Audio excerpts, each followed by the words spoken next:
오늘 우리가 함께 나눌 하나님의 말씀은 창세기 25장 19절에서 26절까지의 말씀입니다. 창세기 25장 19절에서 26절까지의 말씀입니다. 제가 봉독해 올리겠습니다. 아브라함의 아들 이삭의 후예는 이러하니라. 아브라함이 이삭을 낳고 이삭은 40세에 리브가를 취하여 아내를 삼았으니 리브가는 밧단 아람의 아람 족속 중 부두엘의 딸이요 아람 족속 중 라반의 누이였더라. 이삭이 그 아내가 잉태하지 못하므로 그를 위하여 여호와께 간구하매 여호와께서 그 간구를 들으셨으므로 그 아내 리브가가 잉태하였더니 아이들이 그의 태 속에서 서로 싸우는지라.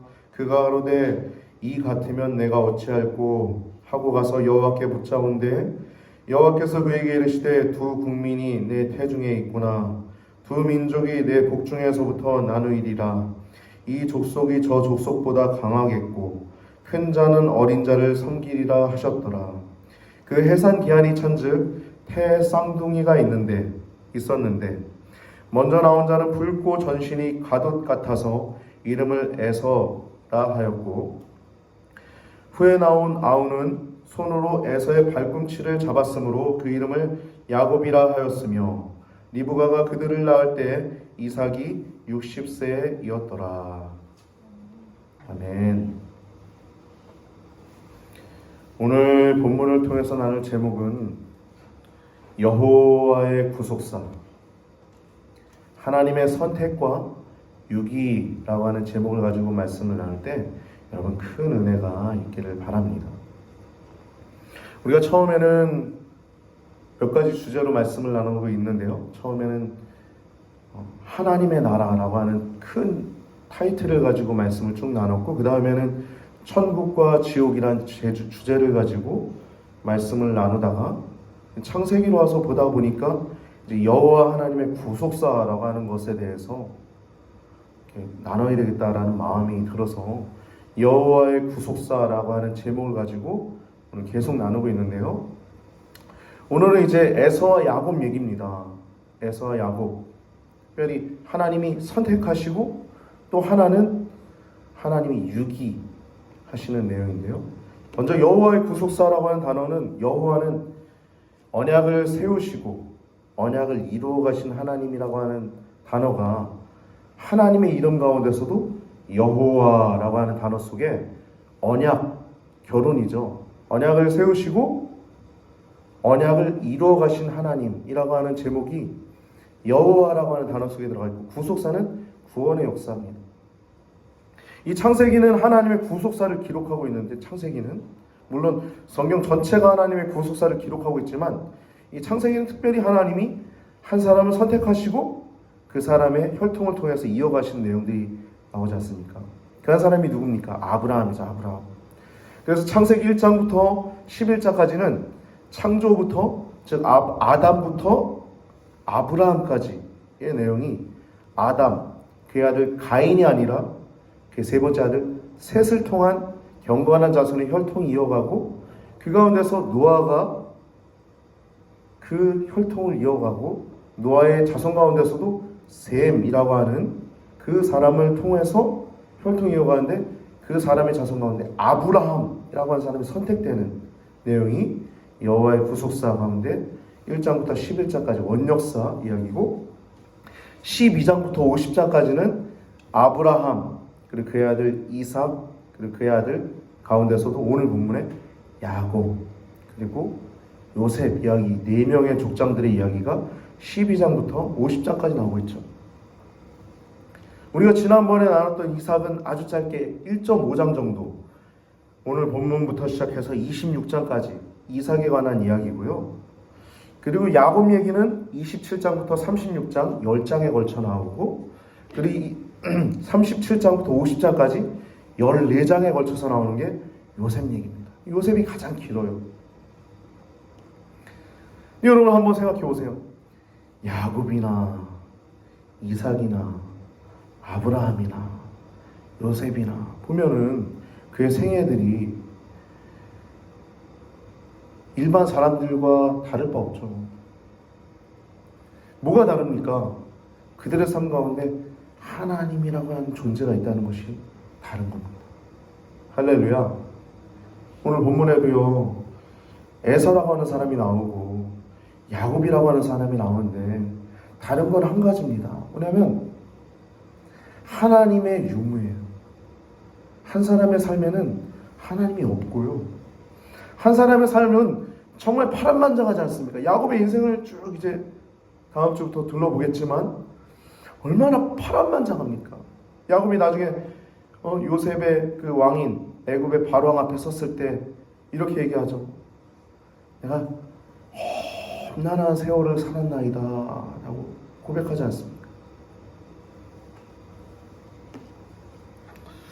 이렇게 하나님을 믿는 사람들은 그의 삶 가운데 하나님이 계시다는 것이 택한 백성들과 그렇지 않은 사람들의 차이입니다. 그래서 오늘 본문 이야기는요, 25장 19절에서 26절까지는 내용은 짧게는 하나의 민족을 선택하는 거예요.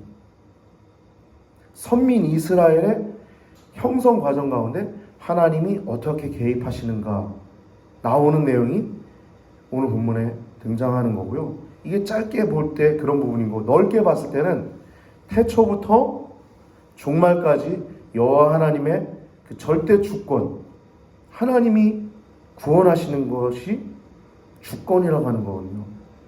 뭐 심판하시고 구원하시고 모두 다 하나님의 주권 아래 있지 않습니까? 그게 바로 하나님의 절대 주권 아래 있는, 창조부터 종말까지 있는 오직 여호와 하나님의 절대 주권 아래 있는 선택과 혹은 유기라고 하는 것이 오늘 본문에 나와 있는, 넓게 보면 그 어떤 우리 신학적으로 얘기하면 예정이라고 표현하죠. 예정.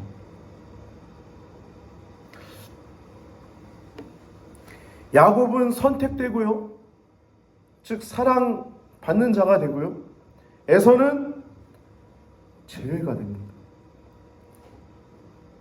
신학적 용어로는 유기라고 그래요. 유기.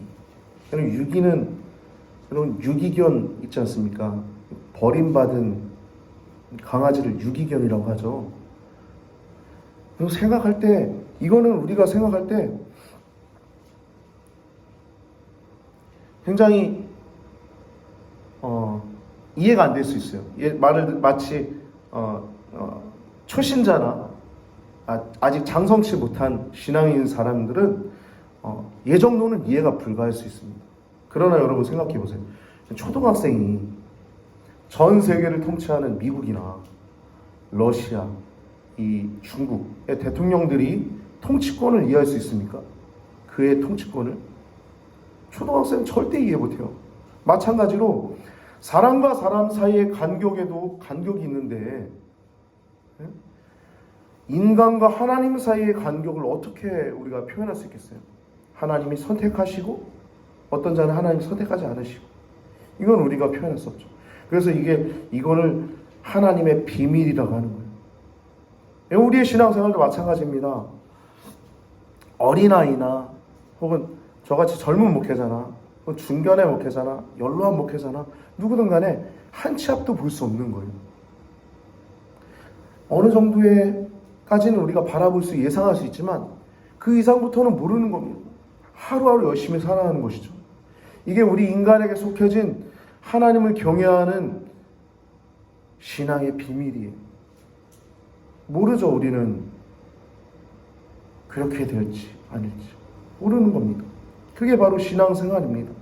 신앙생활은 그렇게 해나가는 거예요. 아무리 연로한 목사님들도 본인이 어떻게 죽을지, 본인이 어떻게 죽음을 맞이할지 모르는 겁니다. 하나님의 손안에 달려있다는, 그게 바로 주권이에요. 주권.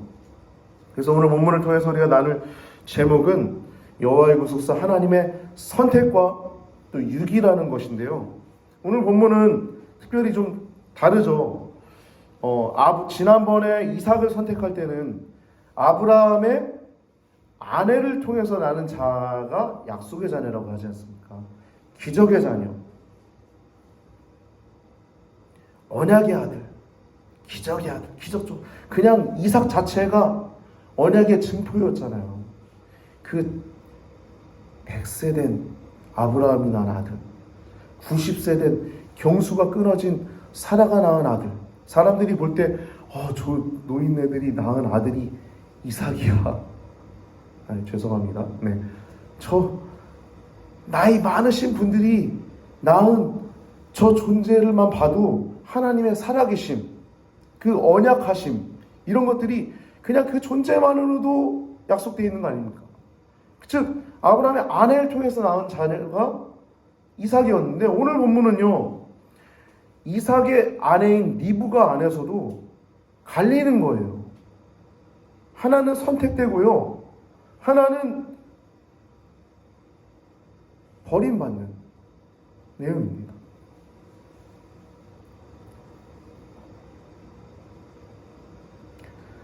즉 사라를 통해서 약속의 아들, 언약의 아들, 기적의 아들을 낳는 언약의 증표인 이삭을 낳은 반면에, 같은 와이프인 리브가 같은 부모 아래에서 나온 형제 자매조차도 하나는 선택될 수 있고 하나는 유기될 수 있다는, 버림받을 수 있다는 것이 오늘 본문의 내용의 결론입니다. 즉 선택은, 하나님의 선택하심은 인간의 행위에 있지 않다는 것. 부모님께도 모르는 거죠. 오늘 본문에도 모르죠. 오직 부르시는 하나님께 달려있는 것. 선택하신 하나님께 그 모든 것이 달려있는 것입니다. 그래서 우리가 성도가 된 것도요, 나 천국 가네, 이럴 수 없는 거예요. 할렐루야. 진짜 우리가 하나님의 성도가 됐다는 건, 전도할 때도요, 하나님의 은혜 감사해서 저 영혼도 하나님이 예정하셨을 거야 라고 하는 그러한 믿음을 가지고 전도를 하는 겁니다. 할렐루야. 형제자매, 자녀, 부모님 전도할 때도요, 그 마음으로 전도하는 겁니다. 거룩한 어떠한 소원, 거룩한 열정을 가지고 전도하는 것이죠. 예수님도 말씀하셨죠. 종말을 얘기하실 때 밭에 둘이 있는데 하나는 데려감을 당하고 하나는 버려둠을 당한다라고 말씀하셨지 않습니까? 예수님도. 그리고 예수님이 십자가 도상에서 죽으실 때 그 양편에 두 강도가, 하나는 내가 오늘 나와 함께 낙원에 있으리라고 말씀하신 반면에 하나는 아무 말씀이 없으셨죠.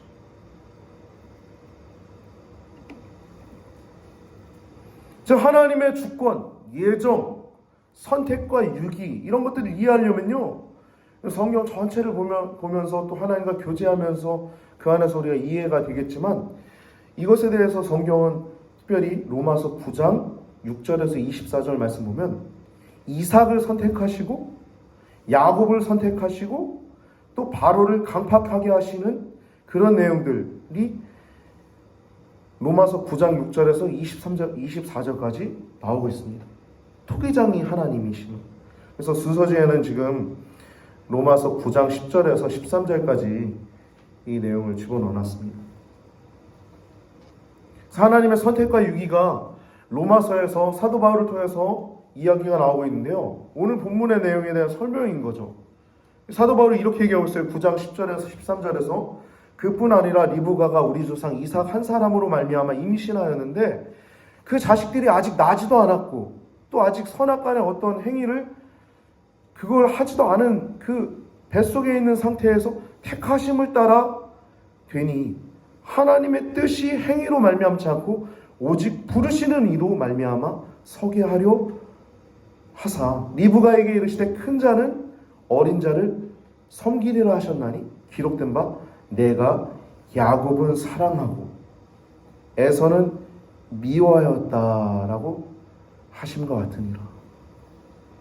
여러분, 이 야곱을 사랑하고 에서를 미워했다라고 하는 얘기는 말라기서 1장 1절에서 3절 사이에 등장하는 내용입니다. 야곱을 사랑하고 에서는 미워하였다, 이 말은 이 감정적인 미움이 아닙니다. 이 미워하였다라는 단어는 히브리 사람들의 용어로는 덜 사랑하다 혹은 사랑의 부족, 즉 선택하지 않은 선택에 적극적인 은혜가 있지 않은 것을 얘기하는 것이 이 미워하였다라고 하는 단어입니다. 즉 야곱을 사랑하였다라고 하는 단어는 선택했다는 거예요. 구속적 관점에서 하나님이 그를 선택하셨다는 것이, 구속사의 주역으로 선택하셨다는 것이 야곱을 사랑했다라고 얘기입니다.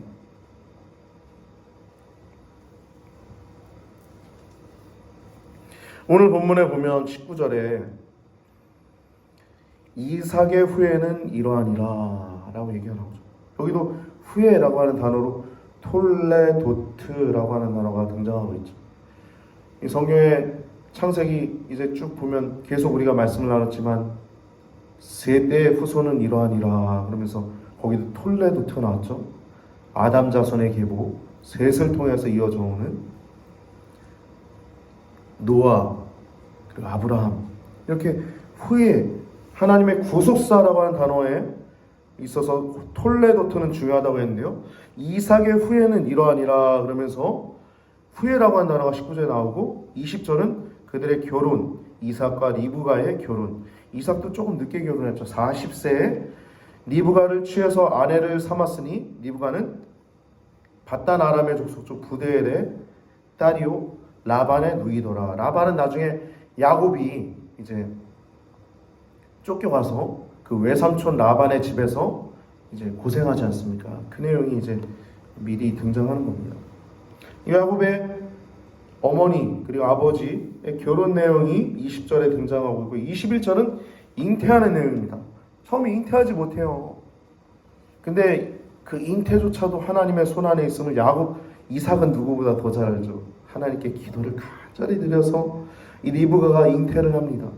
리브가가 잉태해서 22절 보면 태 속에서 싸우는 겁니다.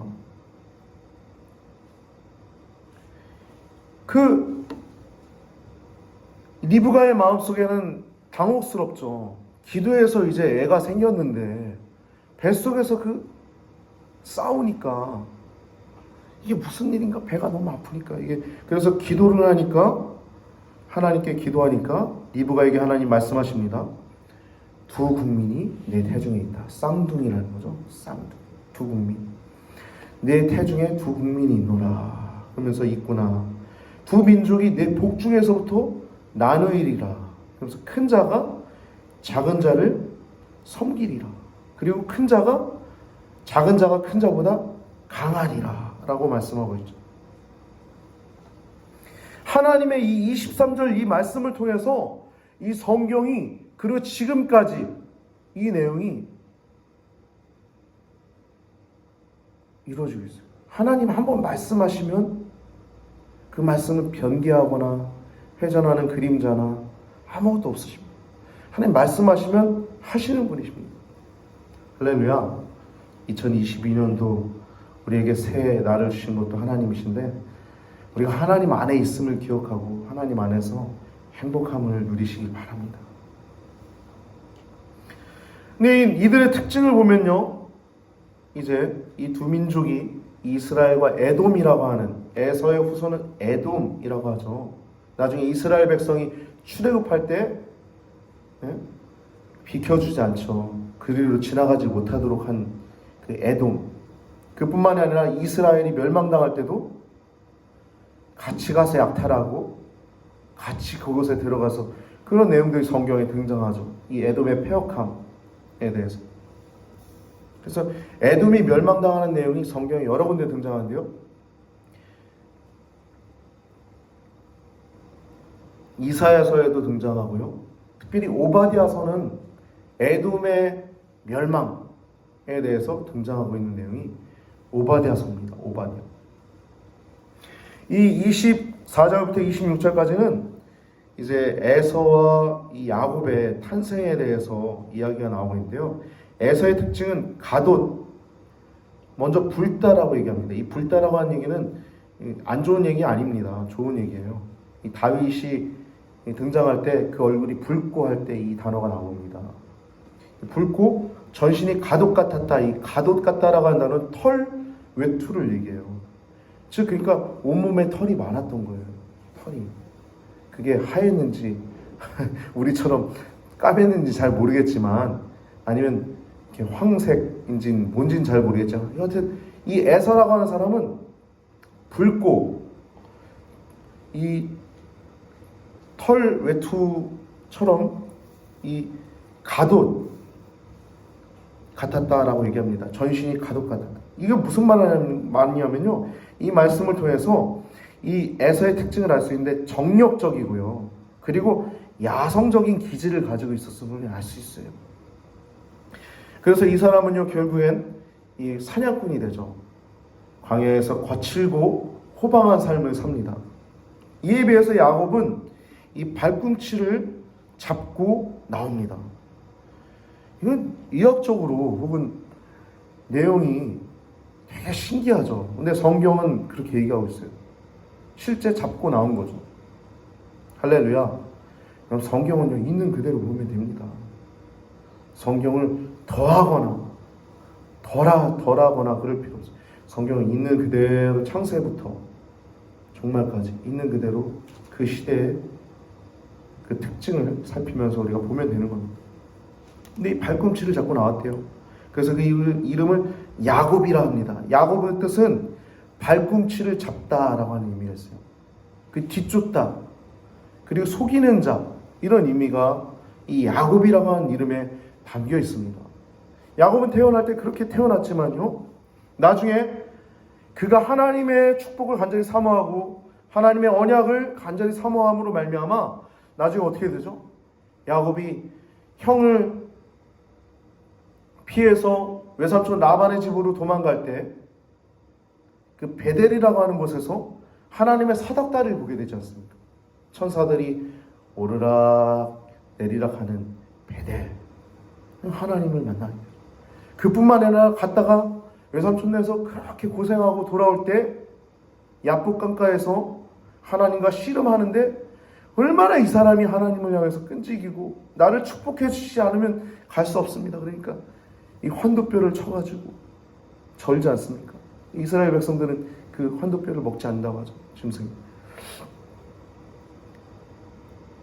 그때 야곱 강가에서 그 씨름하던 그 사람이, 그가 하나님의 얼굴을 봤다라고 해서 거기 분이엘이라고 하는데요, 그때 그 사람의 이름이 바뀌는데 그 사람의 이름이 야곱에서 뭘로 바뀌냐면 이스라엘이라고 하는 이름으로 바뀝니다.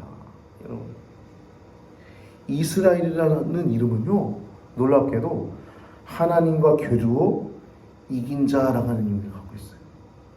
하나님을 이길 수 있어요?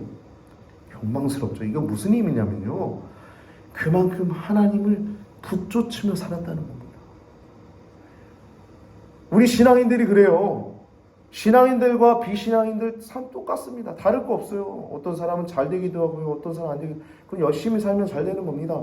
근데 어떤 사람은 어떤 어려움을 당하기도 하고 안 당하기도 하고, 똑같습니다. 당하기도 하고 안 당하고 하는 것. 근데 뭐가 다르냐?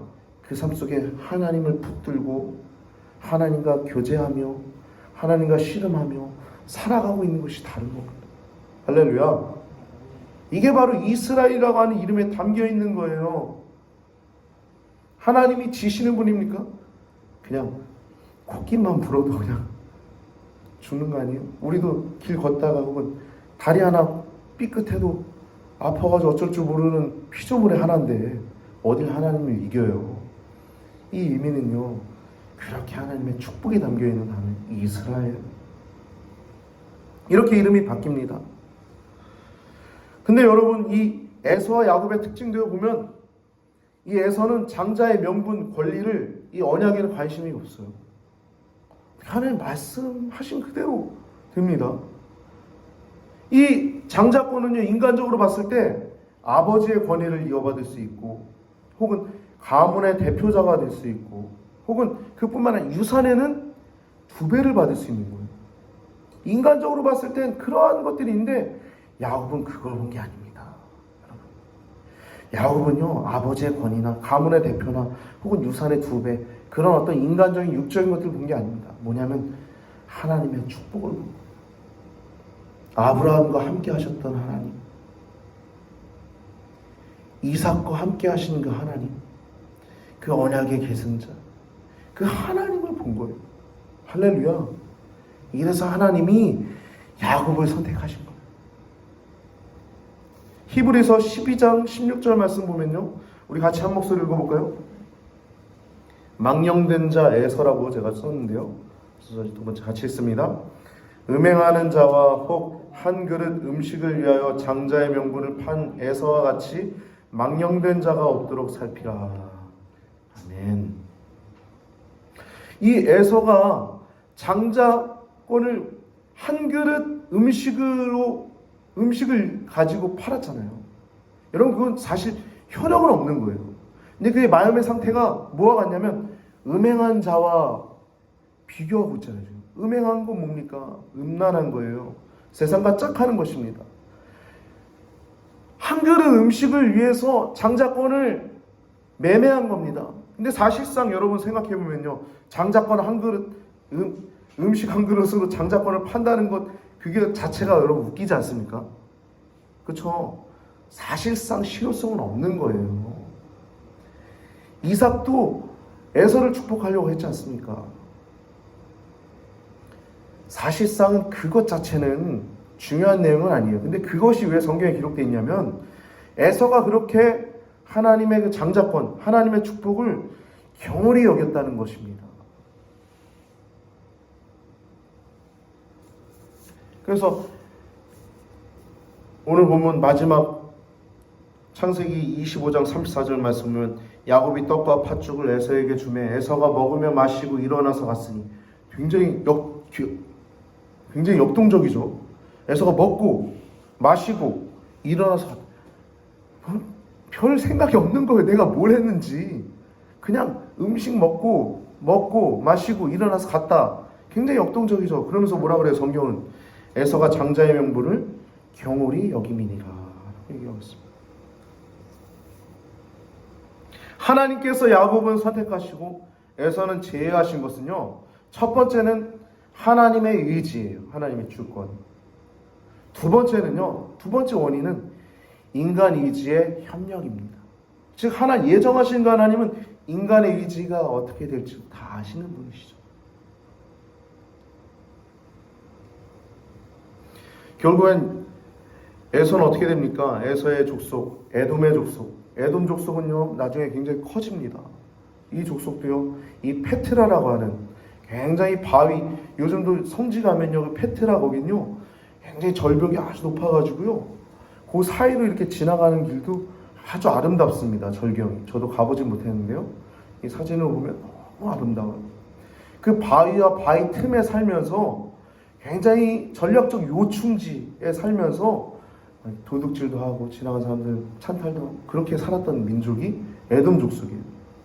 나중에 이 족속이 멸망당하게 되는데요, 그 민족 자체가 없어지는 것뿐만이 아니라 나중에 남은 소수의 그 에돔 사람도요, 어떻게 되냐면 신구약 중간사에 이제 BC 2세기경, 예수님 나시기 한 200년 전이죠. 그때쯤에 요한 힐카누스라고 하는 사람이 이 남은 에돔 족속들을 강제 개종시킵니다.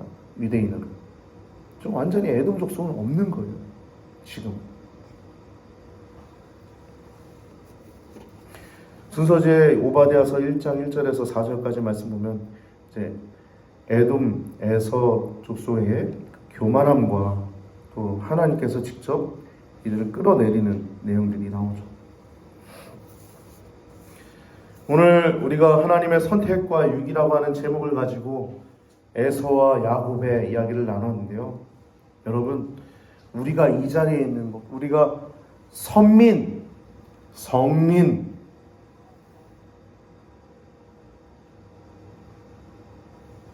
성도가 된다는 것. 선민은 먼저 택한 민족이죠. 이스라엘 백성. 성민, 거룩한 백성이 성민이죠. 그래서 성도는 뭡니까? 거룩한 무리예요. 우리가 성도라고 그러지 않습니까? 성도. 여러분, 성도라고 하는 그 이름은요, 가장 위대한 이름입니다. 언약의 계승자였던 그 야곱처럼 성도들도요, 하나님의 관심의 대상이 성도들에게 있는 거예요. 우리들의 이름은요, 하나님의 택함 받아 생명책에 기록되어 있고요, 인생이 광야 같은 나그네 길이지만 그 가운데 지켜주시고 돌보아 주시고 다스려 주심이 있음을 기억하셔서 2021년도도 하나님께서 친히 여러분들을 지켜주시고 또 돌보아 주시고 또 다스려 주셨음을 기억하시고, 특별히 2022년도에는 더욱더 하나님의 다스리심, 하나님의 통치, 내가 사는 것이 아니라, 내 신앙생활은 그래요. 내가 사는 게 아니라 내 안에 하나님이 더 사시도록 하는 것입니다. 2022년도에 오늘 하나님의 선택과 위기라고 하는 제목을 나눴던 것처럼, 여러분 하나님의 주권 아래에서 주님의 통치 가운데 더욱더 깊어지는 그 은혜가 여러분들의 삶 가운데, 저의 삶 가운데 있게 되길 바랍니다. 그래서 이전에 하나님의 통치, 하나님 다스림이 70%나 50%나 30%였다면 50%, 70%, 90%까지 100%까지 2022년도에는 하나님의 그 통치가 여러분과 저의 삶 가운데 긴밀해지고 더 깊어지길 우리 구주 예수님의 이름으로 축복하며 축원을 드립니다. 이렇게 기도드리시겠습니다. 내가 야곱은 사랑하였고 에서는 미워하였다 하심과 같으니라. 하나님, 누구는 선택하시고 누구는 유기하시고, 하나님 어떻게 그러실 수 있습니까? 라고 피조물 진흙덩이 하나인 우리들이 어떻게 하나님을 힐문할 수 있겠습니까? 주님 거룩하신 하나님 앞에 낮아지게 하시고 우리의 구원을 겸손히 감사하게 하시고, 하나님이 구원을 또 이루어가는 언약을 세우시고 언약을 이루어가신 하나님처럼 우리들도 우리의 구원을 더욱더 이루어가는 성도들 되게 하여 주시옵소서. 2021년도를 잘 보내게 하심을 감사합니다. 하나님의 은혜가 아니면 어떻게 그 상황 가운데서 또 어떻게 우리의 삶을 그렇게 이끄셨는지 감사할 수밖에 없을 뿐입니다. 2022년도도 동일하게 우리를 지켜주시고 또 친히 돌보아 주시고 우리를 다스려 주실 하나님을 기대하오니 주님 함께하여 주옵시고 주님 역사하여 주시옵소서. 오늘도 함께 예배하게 하심을 감사합니다. 드려진 예물을 위해 각각의 이름대로 잘 쓰여지게 하시고 주의 나라와 뜻을 위해서 하나님 잘 사용되게 하여 주옵소서. 여기 함께 모인 성도님들도 있지만 각각의 이유로 인해 하나님 직장에서 혹은 오랫동안 아버지 혹은 코로나로 나오지 못한 성도님도 있습니다. 기억하여 주옵시고 그들의 삶의 자리에서 주님과 씨름하고 주님을 의지하고 주님께 영광 돌려드리며 영원한 생명을 놓치지 않는 귀한 성도님들 되게 하여 주옵소서. 한 주간도 주님의 은혜의 장정 가운데 저희들을 이끌어 주시옵사오며 감사하며 우리 원하신 예수님의 이름으로 간절히 기도드리옵나이다. 아멘.